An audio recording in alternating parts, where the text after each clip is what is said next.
ফিল্ডত যেটো মানে ইন্টিগ্ৰেটেড কম্পিউটাৰ সায়েন্স এডুকেশ্যন এই বিষয়টোৰ ওপৰত পাতিছোঁ ইণ্ডাষ্ট্ৰি ইণ্টিগ্ৰেটেড কম্পিউটাৰ সায়েন্স এডুকেশ্যনৰ ওপৰত পাতিম গতিকে মই প্ৰথমটো প্ৰশ্ন আপোনাৰ পৰা জানিব বিচাৰিম কম্পিউটাৰ বিজ্ঞানত উদ্যোগৰ যেটো সহযোগিতা সেই সহযোগিতাটোৰ গুৰুত্ব কেনেকুৱা বা কি চাওক আজি এট প্ৰেজেণ্ট মোমেণ্টত আপোনাৰ গভৰ্ণমেণ্টৰ ফালৰ পৰা যেটো মানে ইঞ্জিনিয়াৰিং ফিল্ডত যেটো মানে গুৰুত্ব দিছে তেখেতসকলে যে স্কিল এডুকেশ্যনৰ ওপৰত বেছিকৈ তেখেতসকলে গুৰুত্ব দিছে চ' তেনেকুৱা ক্ষেত্ৰত ইঞ্জিনিয়াৰিং এডুকেশ্যনটো আগৰ যদি আমি মানে কাৰিকুলামটো চাব যাওঁ তাত তেখেতসকলে যেটো থিওৰিটিকেল নলেজৰ ওপৰতে বেছি গুৰুত্ব দিয়া দেখা যায় কিন্তু কথাটো হ'ল কি আমি ষ্টুডেণ্টক এতিয়া থিওৰিটিকেল নলেজৰ লগতে আমি প্ৰেক্টিকেলিও তেখেতসকলক আগুৱাই লৈ যাব লাগিব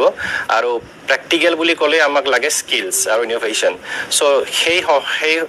সেই ডাইৰেকশ্যনত যদি আমি চাব যাওঁ তেখেতসকলে মানে আমাৰ ডাউনটাউন ইউনিভাৰ্চিটি এটা পদক্ষেপ গ্ৰহণ কৰিছে এটা নতুন কাৰিকুলাম আমি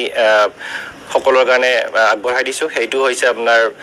BTech in computer science and business system আৰু তাত আমি টাটা কনচালটেঞ্চি ছাৰ্ভিচৰ লগত এটা সহযোগিতা আগবঢ়াইছোঁ আৰু তেখেতসকলেও আমাক সহযোগিতা আগবঢ়াইছে আৰু সেইটোৱে ভাবিছে আমি প্ৰেক্টিকেল নলেজ আমি টাটা কনচালটেঞ্চি ছাৰ্ভিচৰ পৰা পাব পাৰিম মানে তেখেতসকলৰ অলৰেডি কনচালটেঞ্চি ছাৰ্ভিচেছ চলি আছে তেখেতসকলে কম্পিউটাৰ সায়েন্সত বহুতখিনি অৰিহণা যোগাইছে আৰু তেখেতসকলৰ পৰা আমি নতুনকৈ উপকৃত হ'ব পাৰিম সেইটোৱে ঠিক আছে যেহেতু আপুনি এই কথাখিনি ক'লে গুৰুত্বৰ কথাখিনি ক'লে মই যদি ক'বলৈ যাওঁ কিছু আগৰ কথা যিটো সময়ত ধৰক আপুনি যেতিয়া স্নাতকৰ ছাত্ৰ আছিল বা স্নাতকোত্তৰ মহলাৰ ছাত্ৰ আছিল সেই সময়ছোৱাত এই ছাত্ৰ ছাত্ৰীৰ বাবে এই ধৰণৰ সহযোগিতা আছিল বুলি আপুনি ভাবেনে চাওক যেতিয়া মই নিজে পঢ়িছিলোঁ তেতিয়া আমাৰ যিবিলাক ইয়াত মানে নৰ্থ ইষ্টৰ বিশেষকৈ মই নৰ্থ ইষ্টৰ কথা কৈছোঁ যিহেতুকে আমি গোটেইবিলাকে নৰ্থ ইষ্টৰ চ' নৰ্থ ইষ্টত আমাৰ ইঞ্জিনিয়াৰিং এডুকেশ্যনটোত তেতিয়াৰ সময়ত মানে যিমান মানে মোৰ পঢ়া সময়ৰ কথা কৈছোঁ তেতিয়াৰ সময়ত তেনেকুৱা একো স্ক'প আমি পোৱা নাছিলোঁ খালি ছামাৰ ইণ্টাৰ্ণশ্বিপ আপোনাৰ ধৰক ট্ৰেইনিং এইবিলাকত প্ৰেক্টিকেল নলেজো মানে ইণ্ডাষ্ট্ৰি কোলাবৰেশ্যন কিছুমান দেখা গৈছিলে কিন্তু কাৰিকুলাম ৰিলেটেড কোনো একো তেনেকুৱা বস্তু নাছিলে চ' তেনেকুৱা ধৰণৰ বস্তু আমি তেতিয়া দেখা নাপাওঁ আৰু যিটো বস্তু এট প্ৰেজেণ্ট মোমেণ্টত বহুতখিনি মানে দৰকাৰ হৈ পৰিছে যিহেতুকে আমি টেকন'লজিকেলি বহুত এডভান্স হৈ গৈছোঁ ঠিক আছে মই আপোনাৰ পিছত এইবাৰ মই ডক্টৰ অৰ্পিতা নাথ বৰুৱাৰ কাষলৈকে যাব বিচাৰিছোঁ মই আপোনাৰ পৰা জানিব বিচাৰিম যিহেতু কাৰিকৰী অধ্যয়নৰ যিটো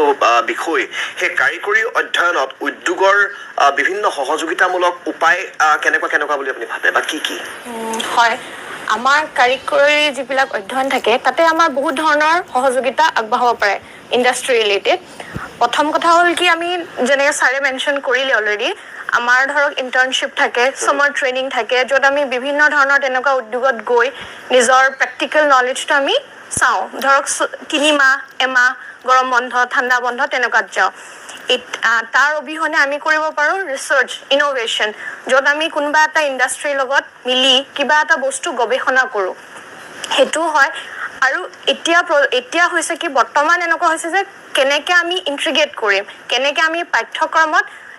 ইণ্ডাষ্ট্ৰি ৰিলেটেড বস্তু এটা পাঠ্যক্ৰম ইনক্লুড কৰিব পাৰিম সেইটো হয় আমাৰ কাৰিকুলাম ৰিলেটেড তো এনেকুৱা ধৰণৰ 3বিধ আপোনাক মই উদাহৰণ দিলোঁ তাৰ উপৰিও এনেকুৱা থাকে আমি ৱৰ্কশ্বপ অৰ্গেনাইজ কৰা হয় গেষ্ট লেকচাৰ আহে ভাল ইণ্ডাষ্ট্ৰিৰ পৰা আমি তেওঁলোকক আমন্ত্ৰণ কৰি অনা হয়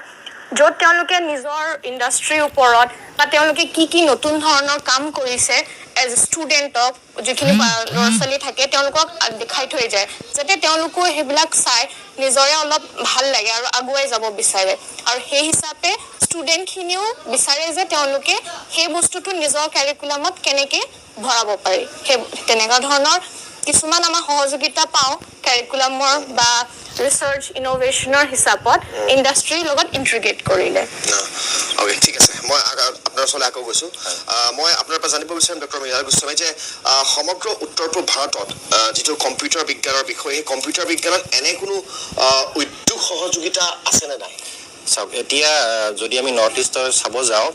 প্ৰাইভেট ইনষ্টিটিউশ্যনত যিমানবিলাক প্ৰাইভেট ইনষ্টিটিউশ্যন আছে তেনেকুৱা ধৰণৰ কোনো সহযোগিতা এট মোমেণ্ট আমি থকা বুলি আমি নাভাবোঁ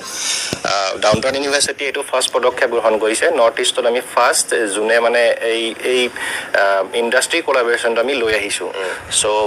তেনেকুৱা আমাৰ নৰ্থ ইষ্টত এতিয়ালৈকে নাছিলে এতিয়া আমি আগবঢ়াই দিছোঁ এই ক্ষেত্ৰত সঁহাৰি কেনেকুৱা পাইছে আপোনালোকে? এতিয়ালৈকে এডমিশ্যন বহুতখিনি ভালেই পাইছোঁ আমি আৰু